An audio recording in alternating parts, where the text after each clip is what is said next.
कहते हैं जहाँ भी यज्ञ होता है, कथा होती है, पूजा पाठ होता है या कोई भी धार्मिक कार्य होता है, वहां भगवान की कृपा बरसने लगती है। अब यहाँ कथा हो रही है, मंदिर है, पूजन चल रहा है, तो ये जान ले कि इस स्थान पे 24 घंटे भगवान की कृपा हो रही है।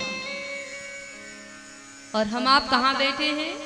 भगवान के समीप बैठे हैं, भगवान के निकट बैठ करके हम भगवान की कथा कह सुन रहे हैं। और भगवान के समीप बैठने से होता क्या है? हमारे भीतर पात्रता का विकास होता है।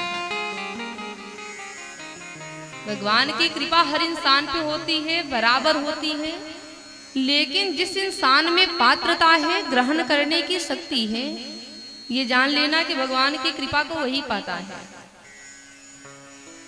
जिसमें पात्रता नहीं है, ग्रहण करने की शक्ति नहीं है, वो भगवान की कृपा को नहीं पाता। जैसे इस बात को थोड़ा सा सरल भाषा में अगर समझा जाए तो उदाहरण के लिए 2 घड़े को लीजिए, मेरी माँ, 2 घड़ा लीजिए। एक घड़े का मुंह ऊपर की ओर करके आंगन में रखिए और दूसरे घड़े का मुंह नीचे की ओर करके आंगन में रखिए। अब वर्षा हो रही है तो देखिए, जिस घड़े का मुंह ऊपर की ओर है, जिस घड़े का मुंह खुला है, वह घड़ा जड़ से पूरी तरह भर जाएगा। और जिस घड़े का मुंह नीचे की ओर है, जिसका मुख बंद है, उसमें पानी की एक बूंद भी नहीं ठहर सकता।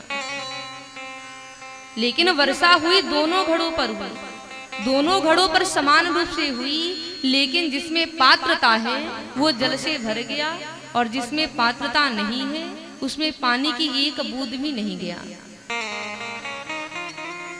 ठीक वैसे ही भगवान की कृपा हर इंसान पर होती है, समान रूप से होती है, लेकिन जिसमें पात्रता है वही भगवान की कृपा को पाता है और जिसमें पात्रता नहीं है वो भगवान की कृपा को नहीं पाता। अच्छा, बहुत लोग सोचते हैं चलो हम भगवान के मंदिर में जाएंगे, भगवान को थोड़ा जल चढ़ाएंगे, फूल चढ़ाएंगे, बतासा चढ़ाएंगे, भगवान खुश हो जाएंगे। बहुत लोगों के मन में ये रहता है कि मंदिर जाएंगे, जल बतासा फूल चढ़ा देंगे, भगवान खुश होंगे और हम भगवान से जो मांगेंगे हमको मिल जाएगा। तो ये जान ले कि ये कभी संभव नहीं है। एक संत थे, बड़े सिद्ध पुरुष थे, लोग उनके यहाँ वरदान मांगने जाते थे, आशीर्वाद लेने जाते थे।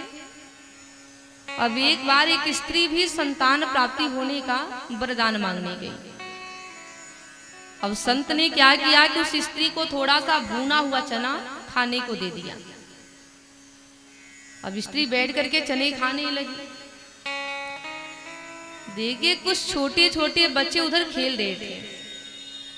अब स्त्री के हाथ में चना देखे, बच्चों का स्वभाव होता है किसी चीज को देख करके लल जाने की। अब जैसे ही बच्चों ने चना देखा, अब स्त्री के पास आकर के खड़ी हो गए और चने को देख देख कर ललचाने लगे। लेकिन पता है उस स्त्री ने क्या किया? वह स्त्री सारी चना खुद खा गई, बच्चों को थोड़ी सी भी चना नहीं दी। अपने नेत्र को फेर करके चना खा गई।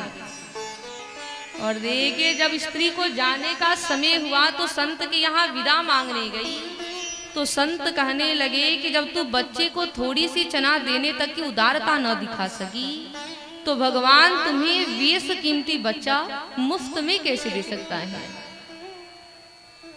देखो, जब मनुष्य स्वार्थ वृत्ति को छोड़ करके शुभ मार्ग को अपनाता है, शुभ मार्ग पर चलता है, तो भगवान की कृपा भगवान से मांगनी नहीं पड़ती है, भगवान की कृपा बिना मांगे ही मिलने लगती है। इसलिए भगवान की कृपा को अगर पाना है तो स्वार्थ वृत्ति को छोड़ करके शुभ मार्ग पर चलिए। भगवान की कृपा को ग्रहण करना है तो जीवन में पात्रता का विकास करिए, और पात्रता का विकास होगा सत्संग करने से, पात्रता का विकास होगा भगवान की कथा सुनने से, पात्रता का विकास होगा भगवान के समीप बैठने से।